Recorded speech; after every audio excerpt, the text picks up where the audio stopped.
முகத்துல தண்ணி வச்சீங்க? இல்ல 2 இலை போட்டு சாப்பிட்டு இருக்கியே ஏன்னு கேக்குறான்னுதான்.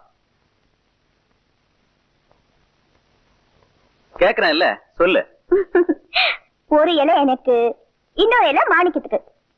மாணிக்கனா யாருன்னு உங்களுக்கு தெரியாதுல்ல மாமா? நான் அவரை உயிர்ப்பீரா காதலிக்கிறேன். நாங்க கல்யாணம் கூட பண்ணிக்க போறோமே. இப்போ அந்த இலையில நான் உட்காந்து சாப்பிட போறேன். அதுக்கு நான் சம்மதிக்கலனா? உங்க அப்பா சம்மதிச்சிட்டாரு. இன்னைக்கே உனக்கும் எனக்கும் கல்யாணம். இன்னைக்கு இல்ல, அது இந்த ஜென்மத்துல நடக்காது. மாப்பிள, அவருக்கு என்ன பேச வேண்டியது இருக்கு? 4 போடு போட்டா நம்ம வழிக்கு வந்துட்டு போறா.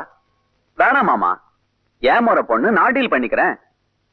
நீங்க போய் அரண்மனை ஐயரை வர சொல்லுங்க. தம்பி கைப்பட்டா சூடு தானா குறைஞ்சிடும். நீங்க வாங்க மாமா போலாம்.